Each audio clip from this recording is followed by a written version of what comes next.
para ficar bem claro para vocês, ó. 6, certo?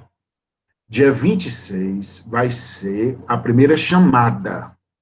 Dia 28, a segunda chamada, certo? Como é que vai ser a programação? Até dia 5 de junho, eu tenho que ter lançado a nota da AV2, certo? E até dia 5 de julho, da AV3. Tem um calendário acadêmico aí, só que é para mais para outros centros, onde tem mais prática. A nossa disciplina é meramente teórica, não é não? Então, assim, nós vamos até o dia 5 de junho. 5 de junho. 5 de junho. 5 de junho vai ter o quê? 5 de junho, certo? Vai ter eu tenho que lançar a nota da AV1. AV1 não, AV2, desculpa. AV2, certo? 5 de junho. 5 de julho, a AV3, certo? AV1, 5 de AV2, 5 de junho, AV3, 5 de julho. Então, eu tenho que lançar nessas duas datas, certo? 5 de junho, 5 de julho. E aí, nessa agora, 5 de junho, vamos ter uma prova, certo? Que vai valer a prova 6 pontos, certo? 6 pontos a prova. E um trabalho, certo? Com 4 pontos. Certo? Prova 6 pontos, um trabalho com 4 pontos. Eu estou definindo o conteúdo, dependendo da aula de hoje, a gente, Aparecida, nós vamos mostrar o conteúdo da prova. Então, vocês vão ter 2 semanas para estudar, certo? Ver as aulas, todas estão gravadas, está lá no YouTube. As aulas que eu realizei estão no YouTube, certo? Eu vou postar, vou disponibilizar todos os links. Então, assim, quem não assistiu, assiste. Vai ser em cima da apostila da gente, vai ser em cima dos slides da gente. Esses slides da apostila, eles servem de orientação. Nesse domingo e no outro, nós vamos fazer aquele domingão com as questões sobre questões que poderão ser cobradas na prova. A prova, ou online, ou gamificação, certo? Dependendo, vão ser objetivas, algumas questões objetivas. E um trabalho valendo 4 pontos, que eu vou disponibilizar já amanhã. Então, vocês vão ter 2 semanas o trabalho, porque o trabalho vocês vão poder entregar até o dia 28. 28 de maio, certo? Prazo para o trabalho. Trabalho 28 de maio. Certo? Trabalho 28 de maio vai ser o trabalho. Certo? É o prazo para entregar. Trabalho 28 de maio. Vocês vão ter que entregar. Por isso que eu vou fazer amanhã, vocês vão ter 15 dias para poder fazer o trabalho, tá certo? Amanhã eu vou passar já nos grupos e no torpedo para vocês entrarem lá no trabalho de novo e postarem por lá, certo? Então, a postagem vai ser por lá. Já a prova, ou vai ser online, ou vai ser uma gamificação, certo? Então, agora está decidido isso, vamos para frente. Alguém tem dúvida? Pode contar. A prova não pode ser como a passada, não, professor? Pode não. Pode não, Roberto, a gente tem que mudar, porque você tem que pegar outros ritmos, rapaz. Se a pessoa, você tem uma capacidade como você, entendeu? Então, Deus me livre, uma pessoa como você ficar com uma coisa só, entendeu? Não, não pode não. Eu pensei logo em você, entendeu? Tá certo. Né? Então, entendeu, Robertão? Tem que mudar, cara. A Isabela tá rindo aí, ó. Entendeu? Vai dessa, Deus me livre, deixar a mesma coisa, né? Não tem como. Dizer, já para o Natan só sabe a mesma coisa. Então, nós vamos passar. Não, rapaz, eu vai quero ser bem dizer... simples. tudo bem, tudo bem. Eu quis dizer... vai ser a mesma mesmo... coisa, olha aí, 4 pontos, e vai ser, ó, 4 pontos o trabalho, e mais 6 a prova, né? Então é igual a passada. Isso, olha que legal, olha aí que legal. Só que a prova não vai ser aquele jeitinho que você vai lá, né? E tudo, né? Faz as consultas onde quiser. Vai ser o quê? Ou online ou gamificação objetiva, entendeu? Entendi. Nartão, o conteúdo vai até onde? Vamos ver da aula de hoje. Porque eu não posso, vou depender da aula de hoje, entendeu? Tá bom. Eu estou querendo até funções essenciais da justiça, entendeu? Que é Ministério Público, advocacia. Perfeito. Certo? Porque hoje é magistratura, aí auxiliares da justiça e tudo. Aí no último conteúdo vai ser processo, pressupostos, litisconsórcio e intervenção em terceiros. Então, para julho, certo? Se for gamificação, tem que responder rápido. Cristina, tem que ter um prazo, né, para você, entendeu? Parcialização da prova. Então, eu já coloquei lá em cima, Enzo, mas, 26 é a primeira chamada e 28 a segunda chamada, certo? Eu vou passar tudo isso por torpedo, gente, tá certo? Tudo isso por torpedo. Torpedo e no grupo vou passar para vocês. Estou só antecipando aqui, preocupadíssimo por quê? Então, eu fico logo nervoso de quê? Imagine se vocês fazem com 1h30, né, como era passei, né, presencial. Já pensou?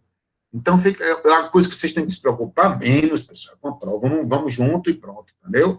Que história, tá bom, vai dar certo. Ó, Enzo, tá chorando, bicho aí chorando. Vamos para frente.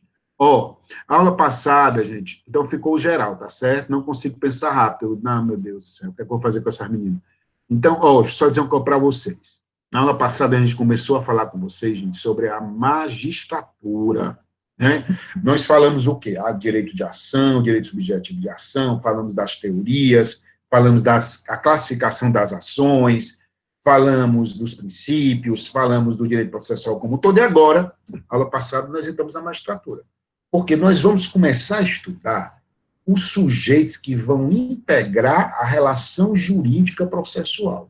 Nós vimos as partes, polo ativo e polo passivo, e agora nós vamos ver quem está lá em cima, coordenando, gerenciando, dirigindo, né? Porque o papel do juiz, na verdade, do magistrado, é dirigir, é gerenciar essa atividade. Para isso, ele vai ter que, segundo o nosso conteúdo de TGP, os auxiliares da justiça. Então, os auxiliares são aqueles que vão dar suporte ao magistrado.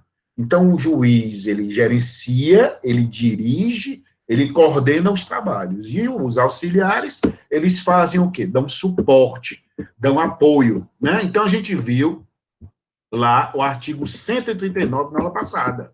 E lá no 139, nós vimos o seguinte, que foi que nós vimos? Nós vimos no 139 que o juiz dirigirá o processo conforme a disposição deste código. Inclusive, Aparecida, eu vou colocar lá, tudo vai estar no torpedo. Aparecida perguntando, colocar no torpedo também todos os assuntos da PV. Sim, nós vamos colocar lá no torpedo e aqui, no grupo do GED, nos dois. Sempre eu coloco no torpedo e no grupo do GED, tá? Artigo 139.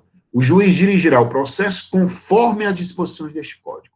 Então, ele vai estar na relação jurídica, naquela triangulação, autor, juiz e réu, que vai formar uma relação jurídica processual, que a gente vai ver mais na frente, a gente vai ver que vai ter essa formação e o juiz dirigirá, ele vai conduzir, ele vai administrar. Está aí essas hipóteses do artigo 139, principalmente assegurar as partes de igualdade de tratamento, visando o quê? O devido processo legal, visando o contraditório, visando a ampla defesa, né? E zelar o quê? Ou velar, né? Fazer o quê? Conduzir pela razoável duração do processo, que a gente viu aquele princípio da razoável duração do processo, que não tem prazo, mas efetivamente ele tem que exercer esse papel. E um ponto que nós vimos, gente, em que todas essas hipóteses do artigo 139, nós falamos para vocês o quê? Nós falamos que eles conferem os poderes instrutórios do juiz. O juiz tem poder de instruir, porque nós vimos lá no artigo 2º do CPC, que a Helena, lembra, né, Helena? A Helena está começando a se acostumar, estou gostando que ela está começando a vir, né?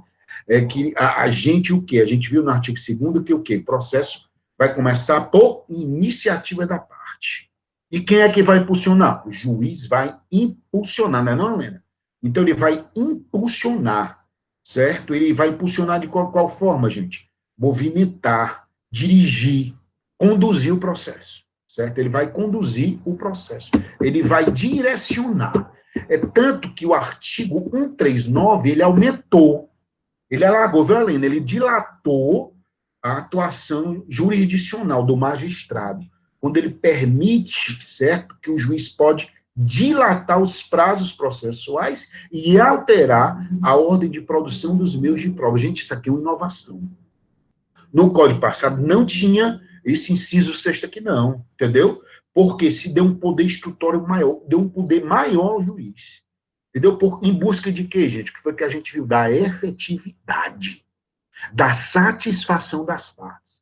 Então, por isso que o Código conferiu ao juiz o poder de dilatar os prazos, de aumentar, de movimentar. Vocês já imaginaram isso? Então, isso é, evidentemente, de forma fiscalizada, de forma a garantir o contraditório, de forma a garantir ampla defesa. Tem que garantir o contraditório, tem que garantir ampla defesa. Não é do bel prazer dele, não. É discricionário, mas nós temos o quê? É discricionário e a gente tem o quê? Que observar que o juiz processante, efetivamente, ele tem que o quê? Trazer aos autos e conduzir em busca de formar o quê, gente? O livre convencimento motivado dele. Vamos dar uma puladazinha, gente, lá para o artigo 371. Importantíssimo esse artigo aqui, ó. 371, está aqui no chat. Artigo 371. O juiz apreciará a prova constante dos autos, independentemente do sujeito que a tiver promovido, e indicará na decisão as razões da formação de convencimento. Como é o nome disso, gente? Livre convencimento motivado. Livre convencimento motivado, doutor Roberto. É isso. Vocês viram lá no 39, ó, o juiz irá girar o processo conforme as disposições deste código, incumbindo no 6º, dilatar os prazos processuais e alterar a ordem de produção dos meios de prova, adequando-os às necessidades do conflito, de modo a conferir a efetividade à tutela do direito. Gente, ele pode alterar, ele pode dilatar, garantindo o contraditório, garantindo a ampla defesa, visando assegurar o que, Helena? Livre convencimento motivado, Rafaela. Então, o convencimento do juiz, ele é livre, ele é discricionário, só que ele tem que motivar, gente, ele tem que fundamentar. Ele tem que dizer, Robertão, quais as razões que o levaram a ter aquele convencimento. Como é o nome desse princípio? Livre convencimento motivado, artigo 371, que esse artigo, ele traz lá da Constituição Federal, do artigo 93, inciso 9, que fala da motivação das decisões judiciais. Aqui ele está explicitando como é isso. O convencimento do juiz é livre, gente. Felipe é livre, mas tem que ser motivado, tem que ser fundamentado. Por isso que o artigo 139, ele fala quais são os poderes instrutórios do juiz processante. Os poderes de instruir. Para quê? Para formar o convencimento dele. Ele precisa dizer as razões. Não é o bel prazer dele, gente. Ele precisa justificar, motivar, fundamentar as razões. Artigo 371 do Código de Processo Civil. Alguém tem alguma pergunta, gente? Evidentemente, para ele fundamentar essas razões, gente, ele tem que o quê? Utilizar lá o 139, as prerrogativas, os poderes instrutórios que o 139 garante a ele. A gente viu, artigo 139, os poderes instrutórios que garante ao juiz o quê? O livre convencimento dele, lá no artigo 371. Como é que o juiz forma o convencimento dele, gente? Praticando alguns atos processuais. O juiz pratica o convencimento, o livre convencimento dele, gente, por força aí no chat, ó, tudo está no chat, artigo 203. Os pronunciamentos do juiz consistirão em sentenças, decisões interlocutórias e despachos. Gente, o que é que eu disse desde o início, Robertão, Vailma? Os poderes instrutórios do juiz estão no artigo 139. O artigo 139, para formar relação jurídica, diz o seguinte, no inciso que é inovação, além de outros que é o comum, ele vai dirigir o processo, vai conduzir ali, visando as provas, visando o quê? Visando o artigo 371. O que é que faz o artigo 371? Firma o chamado livre convencimento motivado. O juiz é livre, é discricionário, mas ele tem que fundamentar, ele tem que motivar, ele tem que dizer onde ele encontrou as razões para se convencer. Artigo 371. Como é que ele faz isso? Gente, tem 3 atos processuais que são inerentes à figura do juiz processante. 3 atos processuais. Artigo 203. Aí, ó. Os pronunciamentos do juiz consistirão em sentenças, decisões interlocutórias e despachos. Sentenças, decisões interlocutórias e despachos. Como é que ele pratica isso? Pelas sentenças, decisões interlocutórias e despacho. O que são sentenças? Parágrafo 1º. O que são sentenças? Parágrafo 1º. Ressalvadas... Vocês estão todos dormindo, né? As disposições expressas dos procedimentos especiais, sentença é o pronunciamento por meio do qual... A Camila está bem babando em cima do meu.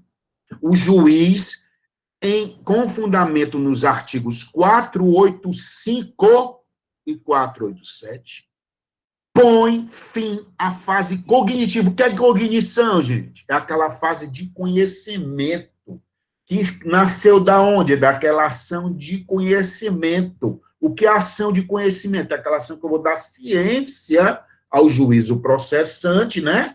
De que tem uma querela, de que tem uma quisília, de que tem um conflito, de que tem uma lide, certo? De que tem uma lide. Então, é o quê? Cognitivo, é cognição, para conhecer, para ele apreciar, para ele apurar o conflito. Na fase de conhecimento, ou no processo de conhecimento, que nasce de uma ação de conhecimento, ele vai apurar. É a cognição. Vai apurar o conflito, vai apurar e vai moldar o conflito e concluir. De que forma? Livre convencimento motivado. Certo?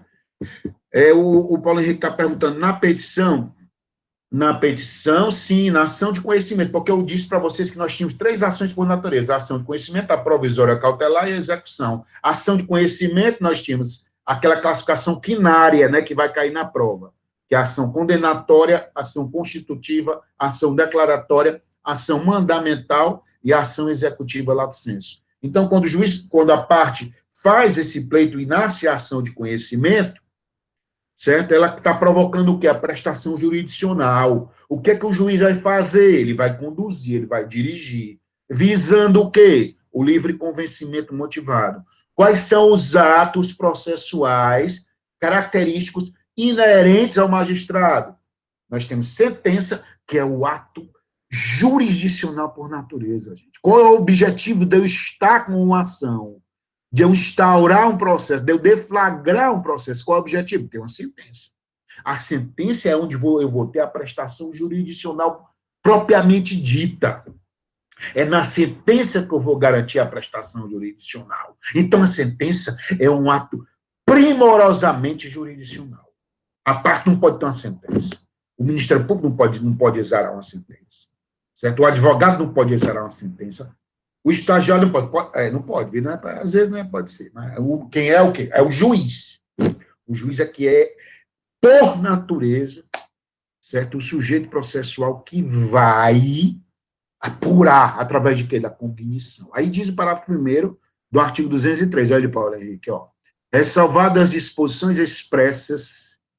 O Enzo que está dizendo que o estagiário faz tudo. Só se for ele, eu não sei, né? O Enzo, é o Enzo, gente. Eu não. Ressalvadas as disposições expressas dos procedimentos especiais, sentença é o pronunciamento por meio do qual o juiz, com fundamento no artigo 485. Vamos dar um pulo lá. Gente, quando a gente estuda processo, a gente tem que ficar pulando, sabe? Ele não pode ficar preso na interpretação, tem que ser sistemática, olhar o sistema como um todo. 485, olha o 485, que nós já falamos dele aqui. Artigo 485. A Rafaela pega no instante, eu não sei como é que ela digita tão rápido essa menina, rapaz. Ô, Rafa, queria aprender igual você. Ó. Artigo 485, ó. O juiz, quando eu botar ela já tem digitado ela. Quando eu boto ela já tem colocado há muito tempo. Ela está dormindo. Artigo 485. O juiz não resolverá o mérito. Quando? Gente, o nome dessa sentença aí é sentença terminativa. Sentença terminativa. O juiz não resolverá o mérito quando? Certo? Ó, vocês viram lá no 203, parágrafo 1º, lá em cima, aqui, ó. Ressalvadas as disposições expressas dos procedimentos especiais, sentença é o pronunciamento por meio do qual o juiz, com fundamento no artigo 485, tá vendo, ó? E no artigo 487, a Rafa corre no instante, porque acho que ela está jantando. Artigo 487, haverá a resolução de mérito quando? Haverá resolução de mérito quando? Como é o nome dessa sentença? Quem disser agora o nome dessa sentença ganha um ponto. 487. Estou contando, viu? 1932, 1933 eu paro. Um ponto para quem disser como é o nome dessa sentença. Não. Qual é a sentença? Essa aí do 487. Executória. Não, a definitiva. Uhum. Isabelle, eu vou dar a Isabelle para a Cristina, porque o que é que acontece?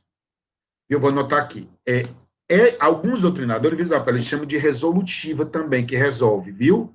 Então, eu vou anotar aqui. Cristina, já anotei. Cristina e Isabelle. As duas vão ganhar porque a Isabelle, ela deu outro nome, entendeu?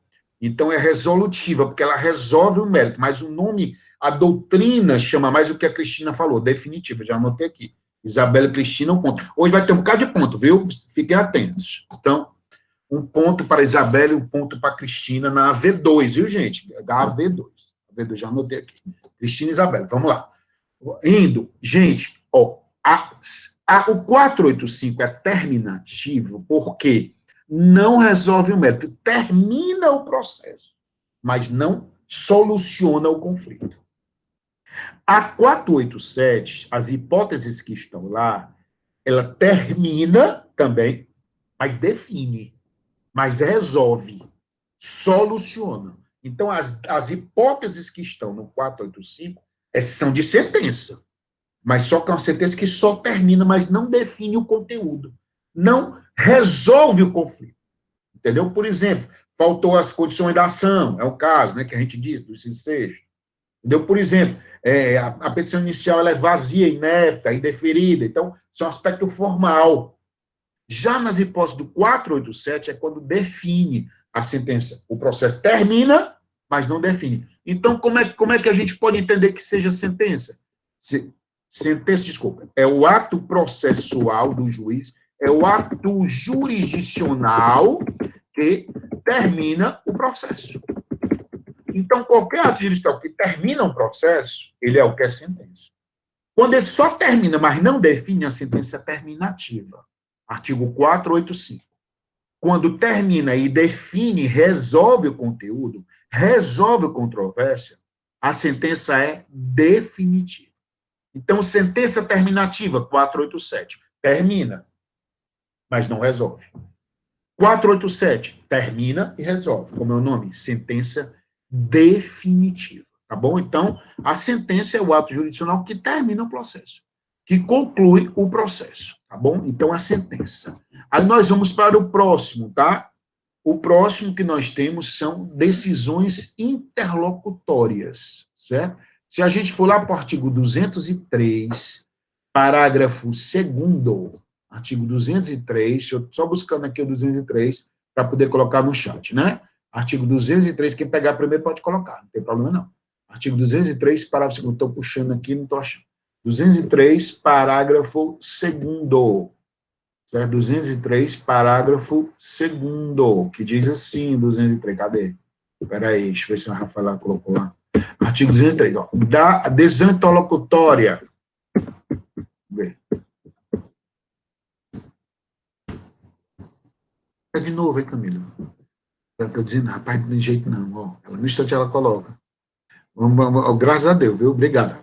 Ó, decisão interlocutória, quando eu estou indo lá, está voltando. É todo pronunciamento judicial de natureza decisória que não se enquadra no parágrafo primeiro. Olha como é legal. Quando o juiz decide algo, mas não termina o processo e não define o processo, como é o nome dessa decisão? Interlocutória. Por exemplo, a concessão de uma liminar. Eu entro com ação contra o plano de saúde e aí você pede uma liminar e o juiz concede uma liminar para você fazer uma cirurgia. Resolveu, terminou? Não, porque o processo continua. Então, por isso a decisão interlocutória é toda decisão, gente, que ocorre, que tem efeitos jurídicos, mas que o processo continua. Decisão interlocutória, decisão interlocutória. Gente, é porque eu estou levando... Interlocutória é toda decisão que resolve um fato, certo? Mas o processo continua. Decisão interlocutória. Aguarda um pouquinho, Paulo Henrique. Suspeição e impedimento. Suspeição e impedimento, aguarda aí, que de respeito ao juiz, eu vou falar mais um pouquinho na frente, tá? Aguarda um pouquinho. Juiz pratica 3 atos por natureza, tá? Quais são? Sentença. O que é a sentença? São as hipóteses do artigo 485 e 487. Quando ele termina ou define o processo. Quando o processo termina. Ele tem o quê? Sentença. Gente, lembre-se de uma coisa, o processo termina, mas a pessoa pode recorrer, entendeu? Mas a prestação do juiz ali terminou, concluiu, ele pode recorrer. Então, sentença é quando conclui e termina o processo. Seja terminando, seja definindo, resolvendo, que são as hipóteses do 485, do 487. A decisão interlocutória é toda decisão que o processo continua. É toda decisão que não termina o processo e nem define. Ou seja, decisão que não está na hipótese, ou não se encontra nas hipóteses dos artigos 485 e 487. Quando uma decisão e se encontra nas hipóteses dos artigos 487, como é que é o nome? Sentença. Quando não se encontra, como é que é o nome? Decisão interlocutória. Tem gente que chama despacho interlocutório, mas o nome técnico não é esse. O nome técnico é decisão interlocutória. Uma decisão, porque decide algo. Por exemplo, quando se concede uma liminar, está decidindo algo. Entendeu? Algo que tem uma característica de resolver uma situação ali pendente. Tá certo? Mas o processo continua. Eu não terminei. Eu não defini o processo. Se eu definir ou terminar o processo, como é que é o nome? Sentença. Se eu não definir, como é que é o nome? Decisão interlocutória. E nós temos, gente, lá do parágrafo 3º, os despachos. No parágrafo 3º, vai ficar mais rápido que ela agora, ó. Aí, Rafa. O parágrafo 3º são os despachos. Gente, o que não for sentença, porque não define, porque não resolve, porque não termina, é decisão interlocutória. O que não for decisão interlocutória e não for sentença é o quê? Despacho. Despachos são aqueles atos que servem para impulsionar o processo. Os despachos servem para impulsionar o processo. Você lembra lá do artigo 2º? Lembro não, Natan, mas veja lá depois. Não. Os despachos servem para impulsionar, para movimentar o processo. Eles não decidem, eles não resolvem. Diga. Alguém pediu a palavra aí, diga aí. Alguém pediu a palavra? Ô, Natan, o Pedro Henrique, ele fez uma pergunta. Suspeição e impedimento é interlocutória? Não, eu mandei ele esperar um pouquinho. É porque suspeição e impedimento é do juiz, né? Entendeu? A interlocutória, eu vou já responder, tá? Porque suspeição e impedimento é da figura do juiz. Não é decisão. A decisão de suspeição e a decisão de impedimento, certo, Pedro? Ela é interlocutória, certo? Não sei se foi essa a pergunta que ele quis fazer. Pedro, a decisão de suspeição e a decisão de impedimento, quando se decide que um juiz é suspeito, quando se decide que o juiz é impedido, ela é interlocutória. Por quê? Porque não resolve. O impedimento e a suspeição, elas fazem o quê? Elas fazem com que, na verdade, o processo vai para outro momento, entendeu? Um outro momento que a gente chama daquela questão de ser dilatório, né? Entendeu? Quando se dilata. É as chamadas exceções dilatórias. Vocês lembram que eu falei da exceção dilatória e peremptória quanto aos efeitos? Então, é uma exceção dilatória, é uma defesa dilatória. Vai para outro momento. Então, uma decisão de impedimento ou suspeição do juiz, ela é uma interlocutória. Por quê? Porque eu não resolvi, eu não defini. Gente, entenda uma coisa, a sentença, ela extingue o processo. Seja resolvendo, que é o 487, seja não resolvendo, que é o 485. Entendeu? Então, Pedro, o que é que ocorre, meu amigo? A sentença, ela extingue. Seja no 485, não resolvendo, por o aspecto formal, o processo não continua, seja do 487. Então, qualquer decisão, Felipe, qualquer decisão, Pedro, que extingue, certo? Qualquer decisão que extingue, como é o nome? Sentença. Quando não extingue, como é que é o nome? Decisão interlocutória. Quando não extingue, decisão interlocutória. Quando extingue, sentença. E aí, o que sobrar, o que é? Qual é o outro ato? Despacho. O despacho, lá do parágrafo 3º, o artigo 203, ele serve o quê, gente? Só para movimentar. Ele serve para fazer valer o princípio do impulso oficial. Ele serve para impulsionar. Né? Então, eles servem para isso. Entendeu? O despacho serve para isso. E nós temos em nível, tá? Nós temos, tá? Um detalhe aqui, gente, já caiu em prova, tem uns atos no processo, que é o do parágrafo 4º, meus amigos. Tem uns atos que é o do parágrafo 4º, que diz assim, os atos meramente ordinatórios, como juntar de vista obrigatória, juntar documento, né? Independe de despacho. O despacho só serve quando o juiz tem que movimentar alguma coisa, por exemplo, intime-se, né? Entendeu? Determina alguma coisa, mas que não tem um efeito de decisão, entendeu? Marque-se audiência de instrução, né?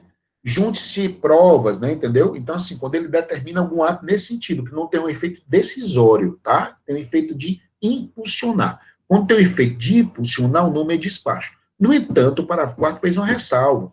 Tem atos que é só para o movimento mesmo geral do dia a dia, como juntada, vista, entendeu? Esses atos, artigo 203, 203, esses atos, gente, eles não precisam nem de despacho, entendeu? O parágrafo 4º já cai em prova de concurso, entendeu?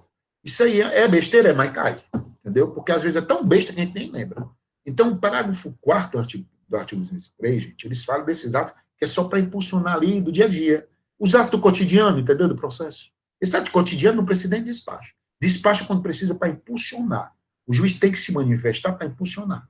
Decisões interlocutórias são aquelas decisões que não extinguem. E sentenças, decisões que extinguem o processo.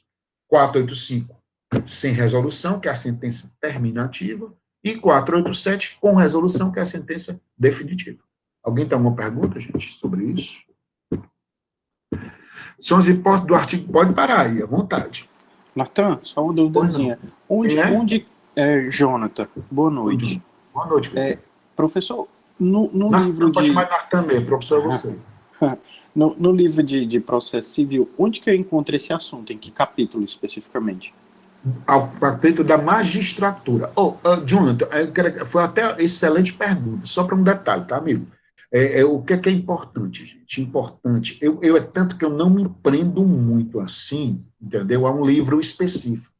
Porque processo civil você tem inúmeros doutrinadores, tem alguns que eu me filio mais, né? Como Fred Didier, Marcos Vinicius Gonçalves, Daniel Assunção, entendeu? São os livros que eu gosto mais de ler, de estudar, né? A Ada Pellegrini como clássico, né? Humberto Teodoro Júnior, entendeu? Mas, assim, tem vários doutrinadores, então eu prefiro que vocês escolham o melhor. E essa temática, o Jonathan, você encontra na parte da magistratura. Por quê? No nosso conteúdo, você vai ver lá no nosso conteúdo programado da disciplina, nós entramos no momento da magistratura e dos auxiliares da justiça, né? Então, nós vamos falar dos magistrados, tudo que diz respeito a eles, no geral, e aí vamos entrar nos auxiliares. Aí depois nós vamos para as funções essenciais. Ministério Público, Defensoria, entendeu? Para poder... Então, a gente entra no processo. Tá certo, meu amigo? Então, na parte da magistratura. Eu estou vendo realmente pelo Fred Didier, o volume 1 de processo civil. Então, tem um capítulo específico disso, né, nele? Tem. Eu estou com ele aqui pertinho, porque ele fala dessa parte, porque eu não lembro direito da parte, porque são muitos livros que eu estudo, assim, então, de cabeça eu não lembro, mas é na parte da magistratura, tá certo?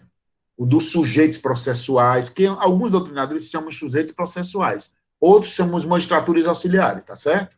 Então, mesmo, no volume 1 do Fred Didier, salvo engano. Perfeito, obrigado, professor. Eu vou já pegar aqui daqui a pouquinho ele, que eu estou aqui pertinho, e eu dou uma olhada para te dizer, eu digo, inclusive, lá, deixa eu dizer lá no grupo, tá? Onde está no Fred Didier, tá bom? Pode ser? Que aí eu vejo dele. Ele tem 5 volumes, tá bom? Muito obrigado. Já. Então, gente, artigo 200, ele fala das situações, e nós temos lá no 200, alguém tem mais pergunta? Professor, a Priscila. É a Priscila. O senhor poderia explicar novamente os atos? Porque o senhor falou que tem uns atos que é para movimentar, e esse, eu não entendi se é esse daí ou se são 203, amor. Vamos lá para o artigo 203, parágrafo 4º. No parágrafo 4º, ele diz assim, que está no chat aí, os atos meramente ordinatórios, como juntada e a vista obrigatória, independem de despacho, devendo ser praticados de ofício pelo servidor e revistos pelo juiz quando necessário. Gente, esses atos ordinatórios, Priscila, são os atos do cotidiano, entendeu? Do dia a dia. Atos que não precisam o juiz perder tempo para determinar, por exemplo, a parte ali apresentou um documento, o juiz deu um despacho e deu um prazo para que a parte junte uma prova em 5 dias, certo? Nos 5 dias, a parte juntou. Então, quando ela apresenta esse documento, o que é que tem que fazer o servidor, o auxiliar da justiça? Juntar. Então, não precisa do juiz se manifestar de novo. Então, são esses atos do cotidiano, corriqueiros da relação jurídico-processual, que desmerecem uma análise do juiz. Se ele cumpriu o prazo ali, juntou, a pessoa certifica o servidor, né, que ele juntou, dá um documento. Então, para que o juiz se manifestar? São esses atos. Então, são atos do cotidiano, atos ordinatórios, são atos do dia a dia, que servem para movimentar. O que é o despacho? Quando o juiz precisa se manifestar, por exemplo, concedendo um prazo, por exemplo, determinando a juntada de uma prova, está entendendo? Então, esses atos são despachos. E a decisão interlocutória? Então, nós temos 4 situações no processo pelo magistrado, não é preciso. Nós temos esses atos do dia a dia, que ele não precisa se manifestar, que são corriqueiros. Nós temos o despacho, que são atos que o juiz tem que praticar para poder impulsionar o processo. São os despachos, hipóteses do artigo 203, parágrafo 3º. Aí nós temos no artigo 203, parágrafo 2º, nós temos decisão interlocutória. Decisão interlocutória são decisões que não extinguem o processo. E as decisões que extinguem o processo são o quê? Sentenças. Certo? Por exemplo, a doutora Priscila, juíza da comarca lá de Barreira, né? Doutora Priscila, apreciou uma prestação jurisdicional, sentenciou. Qual o nome? Ela decidiu e extinguiu, como é o nome, sentença. Só que a parte contrária, uma das partes, a parte que perdeu, ela recorreu. Não deixou de ser sentença por causa disso, porque nível de 2º grau, como as decisões a partir de 2º grau, quando elas têm um efeito maior, elas são colegiadas, elas têm o nome, ó, gente, de acórdão. Então, o artigo 204, ele fala do chamado acórdão. Acórdão é quando a decisão é de um colegiado. Então, eles acordaram, eles decidiram entre eles. Por isso que o nome acórdão, um acordo que eles acordaram conjuntamente. Eles, numa reunião conjunta, de forma conjunta, acordaram nesse sentido. Então, o nome é acórdão, entendeu? Quando é o colegiado, é acórdão. Então, deu para entender, gente? Sentença, decisão interlocutória e despacho. São dos 3 atos jurisdicionais por natureza. Sentença, extingue o processo. Decisão interlocutória, são decisões que não extinguem o processo. Por exemplo, a concessão de liminar, a determinação de algum ato no processo que tem efeito jurídico, só que não extingue, como é o nome, decisão interlocutória. Despacho, são atos praticados pelo juiz para movimentar. Cite-se, intime-se, junte-se aos autos, né? Ouça-se a parte contrária, entendeu? Para impulsionar. São despachos. E tem alguns atos que são praticados pelos serventuários, os servidores da justiça, ou os auxiliares da justiça, que eles não vão precisar nem da manifestação do juiz, são atos corriqueiros, do dia a dia, do cotidiano. São os impostos do artigo 203, parágrafo 4º. Então, são essas 4 situações, viu, Robertão? Que faz, com certo, Felipe, que o processo ele se movimente, que a relação jurídica processual ela se desenvolva, tá certo, gente? Então, isso, tá certo, Camila, Celina, Cristina, Aparecida, Manuela, Enzo, Heleno, Iago, Isabela e João Pedro, João Vitor, certo? Tem um monte de gente que apareceu a primeira vez, ótimo, seja bem-vindo. Karen, entendeu? Então, assim, o que importa é vir, né, gente, daquele final de semestre. Então, isso é o quê? São os atos que formam a estrutura jurisdicional. Aí, gente, eu queria já fazer um destaque com vocês, tá? Lá para o artigo 141, vamos para o artigo 141, fazer outro destaque no artigo 141. Olha aqui o 141. Outro artigo muito importante que a gente não pode esquecer, que cai muito em concurso. A porra está anotando, eu vou fazer isso. O juiz, ó, gente, seguinte, artigo 141, não estou dizendo, tem jeito não, gente, eu não vou mais pegar não, ó, porque ela está aqui, ó, não sei como é que ela faz, não. O juiz decidirá o mérito nos limites, valeu, Rafa, estou brincando. O juiz decidirá o mérito nos limites propostos pelas partes, sendo-lhe vedado conhecer de questões não suscitados a cujo respeito a lei exige iniciativa da parte. Gente, o nome desse princípio é o princípio da congruência. Congruência, princípio da congruência. A decisão jurisdicional ou judicial, ela tem que ser congruente com o que a parte pediu. A decisão judicial ou jurisdicional, seja interlocutória, seja a sentença, até porque nós vimos, né, gente? Nós vimos qual é o princípio que rege lá na jurisdição, a inércia. Ela precisa ser provocada, ela precisa ser acionada. Além da inércia, tem a congruência. Só pode decidir nos limites em que foi proposta. Aí nascem, gente, 3 tipos de sentença. Quando violam, aí o artigo 141. Quando se viola o artigo 141, o que o 141 fala? Do princípio da congruência. A decisão judicial ela é congruente, ela tem que ser compatível com o que a parte pediu. Como é o nome desse princípio? Princípio da congruência, certo? Se não tiver de acordo com o artigo 141, já cai muito concurso isso. Nascem 3 sentenças que violam o 141. Nós temos a sentença citra petita, sentença extra petita, sentença ultra petita. Certo? Artigo 141. O que é que diz? Fala 141 do princípio da congruência. A decisão judicial ela tem que ser compatível com o que foi postulado pelas partes. Seja quando a parte autora exercita ou exerce o direito subjetivo de ação, seja quando a parte demandada, ou polo passivo, exercita o direito de exceção. Ou, meu amigo Felipe, citra o infra, viu? Infrapetita, abaixo. Certo? Muito abaixo. Tá? É a mesma coisa. Citra ou infrapetita. Tá? Gente, a citra petita ou infrapetita, ela fica abaixo. Muito abaixo. Fiz o pedido A. O juiz, quando vai decidir, ele não é congruente. Ele decide abaixo do que eu pedi. Não é dessa forma aqui, ó. Por exemplo, eu pedi 10 mil reais de pensão, o juiz concede 5. Não é nesse sentido.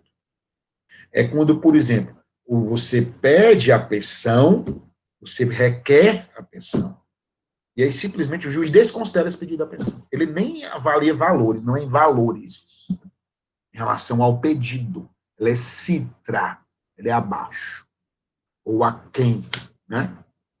Do pedido aquém, abaixo. Abaixo do mínimo possível. Qual o mínimo possível? A indenização. Não é em valores, tá certo? Do pedido de indenização. Extra petita, quando o juiz concede fora do que foi pedido. Certo? Fora. Eu peço uma indenização e ele determina uma cobrança. É a extra petita, é fora. Extra, está fora do pedido. E ultra petita, quando, por exemplo, eu peço só uma indenização quanto ao autor. O juiz, quando vai conceder, ele concede a indenização, ele concede a derrubada da casa, ele concede o que devolva um título, entendeu? Ele concede várias coisas ou vários aspectos que não foram requeridos, como é o nome ultra petita. Voltando. Artigo 141, que eu diria nessa parte é um dos mais relevantes, que cai muito em concurso. O juiz decidirá o mérito nos limites propostos pela parte. Como é o nome disso? Princípio da congruência. Certo? Sendo-lhe verdade conhecer de questões não suscitadas, a cujo respeito a lei exige a iniciativa da parte. Dessa parte aí de questões não suscitadas, nascem 3 decisões, ou 3 sentenças. A citra petita, a extra petita e a ultra petita. Citra ou infra petita é abaixo. Eu peço uma indenização e ele considera uma coisa abaixo. Ele não aprecia nem indenização. Entendeu? Então, como é o nome? Citra petita. Extra petita. Quando eu peço uma indenização e, na verdade, ele determina uma cobrança. Está fora do pedido. É extra petita. Ultra petita. Quando eu peço uma indenização, ele concede a indenização, ele concede a derrubada da casa, ele concede a devolução do título, ele concede que seja apresentado o documento, ou seja, ultra petita. É acima do pedido. ultra acima, extra fora, citra ou infra abaixo. Certo, gente? São as hipóteses do artigo 141, com base em qual princípio? Da congruência. Ou compatibilidade. O juiz tem que ser compatível, gente, com o que as partes pediram, né? Não pode nem ser citra abaixo, nem extra fora, nem ultra acima. Citra, ultra, extra. Citra, ultra, extra. Tá bom? Gente, não esqueçam. Corriqueiramente, isso é cobrado em concurso. Certo? Esse artigo 141 é muito cobrado. Por isso, porque ele tem que ser compatível. Por força de qual princípio? Congruência. Ou seja, ou compatibilidade. Certo? Ele não pode ter invencionismo. O juiz não pode inventar, gente. Por quê? Ele se limita ao que as partes levantaram. Né? As partes delimitaram. As partes é que vão delimitar. Entendam. Quando se admitiu lá no artigo, quando a gente disse inicialmente, certo, que o juiz poderia dilatar, lá no artigo 139, inciso 6º, nós dissemos o quê? Dentro de uma compatibilidade. Dentro do que foi delimitado pelas partes. E as partes são as partes que vão delimitar. Para formar o quê, gente? O livre convencimento motivado. O juiz é livre no convencimento, mas de forma motivada. Sob pena, gente, se arbitrário, abusivo. E hoje, com a lei da abuso de autoridade, está mais claro ainda. Na próxima aula, nós vamos ver que o juiz hoje responde. Entendeu? Antes ele não respondia, não. Quem podia responder era o Estado. Mas hoje ele responde pelo novo código. Entendeu? E pela lei do abuso de autoridade, mais ainda. Só um último detalhe, gente, para a gente terminar a aula de hoje, né? Um artigo 140, entendeu? Eu queria dar um destaque aqui rapidinho, que a gente já falou dele. Artigo 140, entendeu? E diz assim, olha aí, Rafael, foi mais rápido. O juiz não se eximirá de decidir sobre a alegação de lacuna ou obscuridade do ordenamento jurídico. O juiz só decidirá por equidade nos casos previstos em lei. Gente, quando se apresenta uma questão, um conflito, uma controvérsia, o juiz é obrigado a decidir, dentro do que o ordenamento permite, admite, né? Não que tem que ter uma lei, não precisa ter uma lei. Ele tem que dizer onde foi que ele formou o convencimento dele, por força de artigo 371, que é o livre convencimento motivado. Ele tem que indicar onde foi que ele formou o convencimento, não é verdade? E o parágrafo 1 do artigo 140 diz, o juiz só decidirá por equidade nos casos previstos em lei. O que é equidade? Equidade é equilíbrio. Equidade é liberdade. Foi o que eu falei na aula passada, e já falei da equidade. A equidade, quando a lei, por exemplo, a jurisdição voluntária admite a equidade, a pensão alimentícia admite a equidade, quando tem uma liberdade maior, o juiz, é uma flexibilização maior, o espaço de abrangência para o juiz decidir é maior, mas ele só pode usar a equidade, gente, quando a lei efetivamente permite, de forma expressa. Então, ele só utiliza a equidade quando a lei efetivamente permite. É o juízo de equidade, busca um equilíbrio de forma equitativa, tá bom, gente? Então, isso foi a aula de hoje. Alguém tem alguma pergunta? A cara da Lindbe, pois é, Lindbe, exatamente, Lei de Introdução de Normas de Direito Brasileiro. Então, gente, ok, tranquilo. Gente, boa noite, certo? Desculpe aí, deixa eu só dizer um detalhe, eu vou passar todas as informações lá pelo Pedro e pelo Unifor Online, ok, gente? Então, assim,